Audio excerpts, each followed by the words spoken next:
Thursday. What's up, everybody? Wednesday morning edition of the Daily Market Commentary.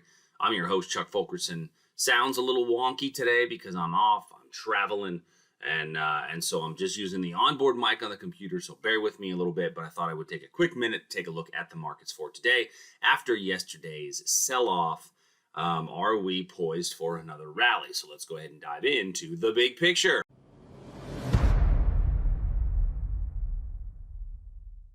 So the S&P this morning, yesterday we did get a bit of a sell-off. Now, if we look at this sell-off that we had yesterday, the S&P was not the market for a really good short opportunity. The best market for that short opportunity was the Russell. We had actually talked about the Russell getting weak below about 2,300 and gave a really strong move down. Now, I will say this: I was a little bit shocked. I don't want to say shocked, but it was surprising to see the S&P just cut right through those two demand levels down below, like the proverbial knife through butter. I mean, it just sliced right through them. They were both pretty decent levels, but didn't even hesitate to cut right through them. And that's what happens when you get a lot of volume, pent-up volume in there, that drove price down. Now, we then got a good candle-to-candle reversal at a prior area of support. So price came into this prior area of resistance, old resistance axis, new support, and we've since bounced off of that level. So with that being said, our breakout still exists above the all-time high. A little bit of basing here above the all-time high is ideal. A little bit of a pullback into this region here might make for a decent trade opportunity this morning if we get a little bit of a pullback into this region here. For a long for price to continue to trade a bit higher. The next one we would take a look at is the NASDAQ. Very similar picture in the NASDAQ. Now, the NASDAQ, we did have a breakout trade in the NASDAQ from our Monday night class, and it just basically continued its move higher. Did get a fairly deep pullback though relative to the breakout, but it has continued to move a bit higher from that level. And so on a little pullback on this one here today, you certainly have this area here, but we're sitting just below a new all-time high. When I say just below, I'm talking like within a few points, and by the time you watch this, it'll probably have reached a new all-time high again, as that's what the NASDAQ has been shown to do. So we want to stay to the big picture longs on positions like this when the market isn't giving me a bunch of momentum weakness. It's still continuing to go higher. Looking at crude oil. So crude oil on an hourly chart. Now, we did get a pretty hard sell-off in crude. Broke below our confirmation long pretty easily. Came to our secondary long. And on our secondary long, which was not formed at a great time of day, but popped just below it before finding a little bit of a base and continuing to move higher. So what do we do? Well, we formed a little bit of a double bottom here. That double bottom would give you a measured move from the top to the base of the double bottom. And if we take that measured move, we can see, well, that's exactly where we've just hit and started to reverse back down.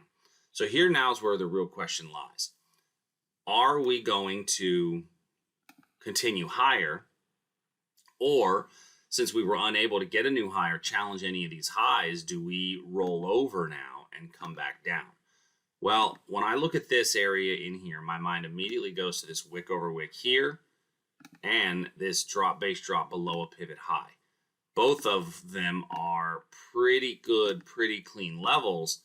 And until the market, gets up to there, then we don't really know what it's going to look like. Now, on our 4-hour, we're still in a big picture uptrend, right? We've not changed our big picture uptrend, although we did put in a lower swing low, right? We've definitely put in a lower swing low, but I don't yet have a lower swing high.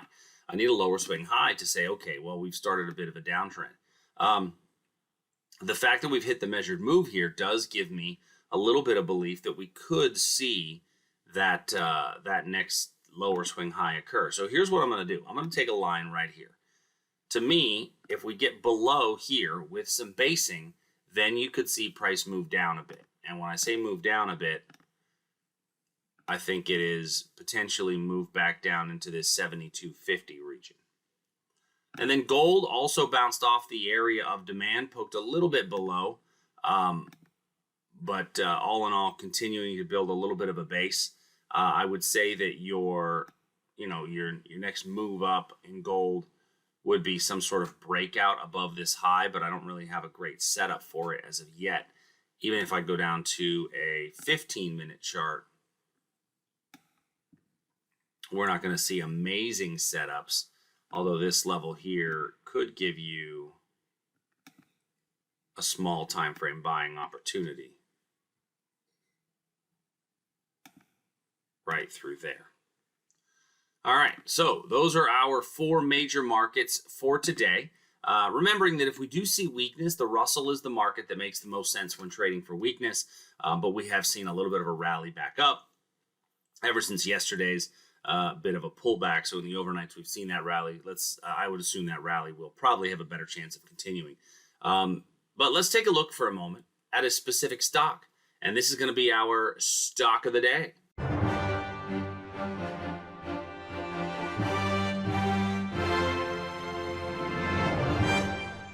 So stock of the day today, we're going to take a look at Walmart. Now, what in the world? Why would you care about Walmart? What does Walmart have to do?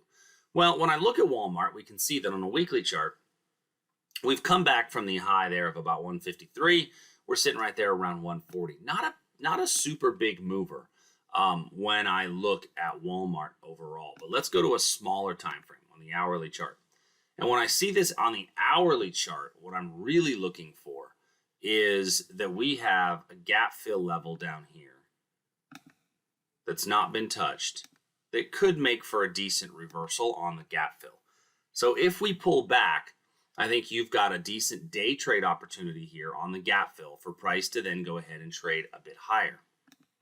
On a, triangle pattern shape here, we have a pretty decent triangle pattern that could be formed.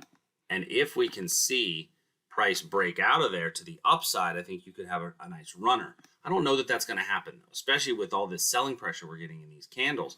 I do believe that a pullback into here is probably a more opportune area to get long, to trade for a nice 2-to-1 or even a 3-to-1 out of that range. Now, the other thing that you could do on a trade like this is say, well, what if I can get paid for Walmart just staying above a certain price on or before a certain date? And maybe even talk about selling those 135 put options to bring in a little bit of premium. So that's my thought on Walmart for today. Not a whole lot of stock of the day information out there, but I thought this one was somewhat intriguing. But as always, if you guys have any questions, send me an email, support@tradersarmy.com. Until tomorrow, everybody, I will talk to you soon. See you.